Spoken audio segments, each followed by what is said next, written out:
Alrighty, we are continuing our studies of exponential functions here. The start thinking part on 5.8 says the following graph depicts the amount of rain that has fallen in Las Vegas over a given amount of time. Determine if the rainfall is a function of time. Next, determine if time is a function of rainfall. Use your understanding of functions in respect to inputs and outputs, or what the graph looks like of a function to explain your reasoning. Be ready to explain to the class. So when you're looking at this, you need to remember that a function says one input can only have one output. It also says that it passes the vertical line test. So since this is a graph, I thought I would do the vertical line test part. So when we are trying to find out if rainfall is a function of the time, does it pass the vertical line test when rainfall is in the on the left-hand side and time is on the bottom? If you look at this, it would pass the vertical line test, meaning one input, one time, can only have one amount of rainfall. So that would be a function. Rainfall is a function of time. Now, if you go over and tip this, so imagine grabbing this graph and turning it on its side. So now the input, which would now be on the bottom, which would be rainfall, and the days of the year in 2017 would be on the other axis, the y-axis. Imagine tipping this on its side. You can ask yourself, does it pass the vertical line test? And it would not. So that would not be a function. So time is not a function of the rainfall. And one way you can say this is it does not pass the vertical line test if you went over and changed it so that rainfall was on the x-axis, the input, and the days of the year was on the y, which would be your output. Or you could say one amount of rainfall can have multiple different number of days. So that is why it's not a function. So sometimes you can look at a situation and you can switch the dependent and the independent, and it's going to still be a function, and sometimes it will not. Now let's take a look at this application that we're doing here.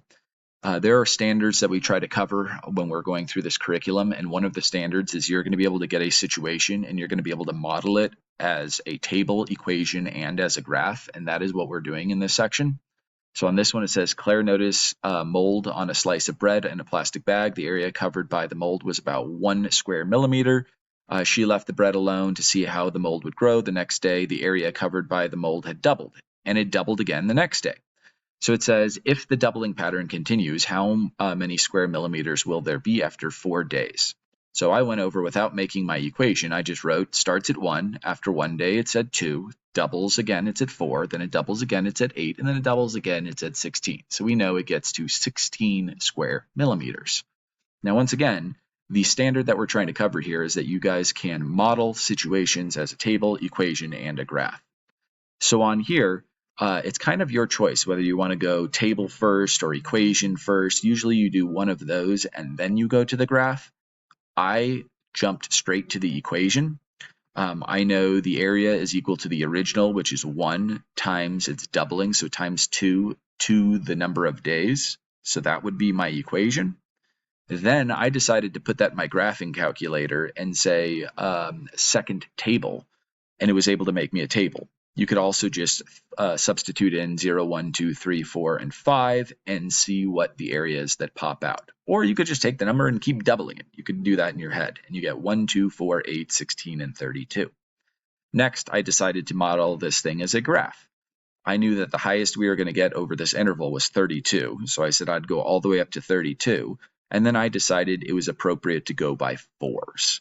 That made the increments nice and evenly spaced. I could kind of figure out what each one of the points meant. It is important that you guys actually have your increments evenly spaced and it makes sense, and you don't have a bunch of the graph that is not being used. So I evenly spaced the number of days as well. And they're not perfect, but they're pretty good.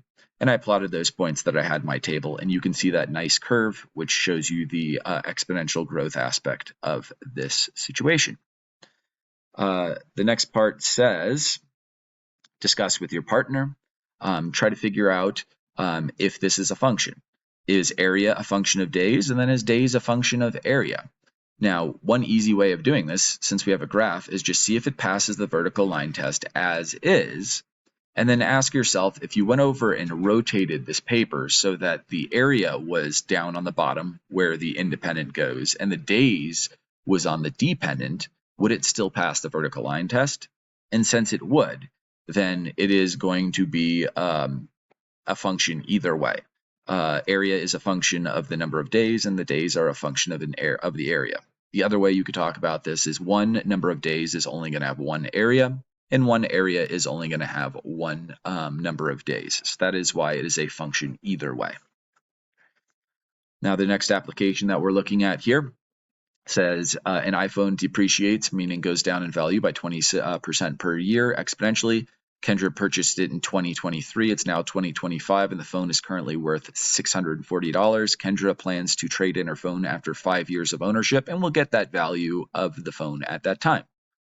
The first part says, write an equation that represents the situation for X number of years.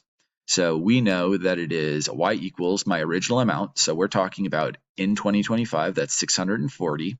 And then it's 1 minus the rate, which is 0.2, all to the x. And that gets you 640 times 0.8 to the x. Now, we're trying to figure out what the domain and range are here.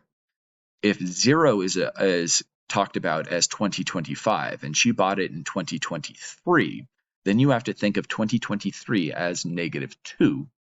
And then she says she's going to keep it for 5 years. That brings us to 2028, which is going to correspond to an x value of 3. So we know our domain is going from -2 to 3, inclusive on those. Now, when we want to talk about the range here, the range is just going to be what are the outputs under that domain. So I was able to substitute in a -2 and substitute a 3 and find out what the original value was, which was 1,000. What the value will be at 5 years, which is 327, and that tells me what my appropriate range is going to be for this situation. I then was able to make my table. I picked the values -2 to 3 because those are the only ones that make sense for our situation here. I was able to get these values by, you could either substitute -2, -1, 1, 0, 1, 2, and 3 into your equation, or you can use your graphing calculator or Desmos to make a table, and I got that table, and then I graphed it. You can see how things are nice and evenly spaced. I decided to go by hundreds. That seemed appropriate to me. The only thing that I forgot to do on here was it's really good to go over and label what you're talking about. So it'd be value in dollars and number of years in the bottom. So let's keep on going here. For the homework, it says for an experiment, a scientist designs a can that's 20 centimeters in height and holds water. A tube is installed at the bottom of the can, allowing water to drain out. At the beginning of the experiment, it is full. Every minute, 30% is drained out. The reason why it's not going at a constant rate of a certain number of centimeters per minute is probably because the pressure of the water, and the more water is more pressure, which is going to squirt it out quicker, something like that. So it says, explain why the height of the water in the can is a function of time. So the reason this is because at one single time for the input, there can only be one output, which is one height. It's impossible to have more than one height at a single time, so it is going to be a function. The next one just says, write your equation out. We know it's our original, which is 20. And then we could do the 1 minus the rate, which is 0.3 for 30%, times t, or not times t, but to the t, which is the number of minutes, and you get your equation there. It then asks, what is f of 4? So I substituted in 4 for t, and I got 4.802, and it asks, what is the meaning of that? That means at 4 minutes, it is going to be 4.802 centimeters tall of water. The next one says, create a table and a graph for this. This only makes sense. We're not going to go into the negatives here because we know the can only holds 20 centimeters or is 20 centimeters tall, so it doesn't make sense to go into the negative minutes. We start at 0, and the experiment, it said, ended at 6 minutes. You can either use Desmos, you can use a graphing calculator, or you can just substitute in these values to find out your values of y. I then went over and graphed, making sure my graph was nice and neat and labeled.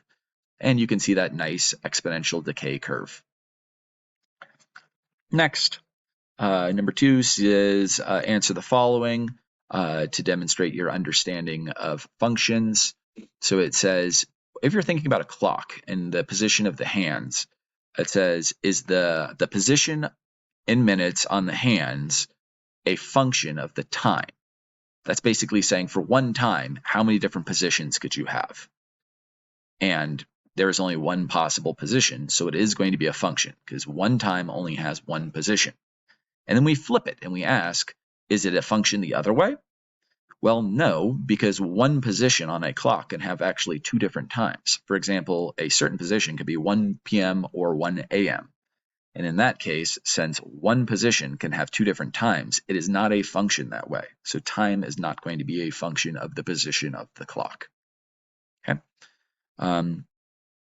Now on here, it's talking about a bacteria population of 10,000. It triples each day. Explain why the bacteria, the population, is going to be a function of days. Well, for one number of days, there can only be one amount of bacteria. That's why it is a function. Which of the following is the independent and the dependent? So bacteria depends on the number of days. That's why days is independent and bacteria is dependent. And then it says write a equation. And you get B equals the 10,000 times its tripling, so times 3 to the number of days. The next two here says the area of a city is 20 square miles. It grows by 10% each year. Explain why this is going to be a function, meaning why the area is a function of time. And that is just at one number of years, one input, there can only be one output, only 1 square miles. So it works that way. You could always flip it and say, for 1 square miles, is there only one possible time? No, maybe it's not growing over a few years. So that would not be a function the other way. When we write our equation here, you have your original, which is 20 times 1.1, that is 1 plus the rate, all to the time. And there you go. And then for the last problem here, it says, this is a review problem. It says, write an equation here. We know it's going to be y equals the original, which is 50 times, and we have to figure out what's happening.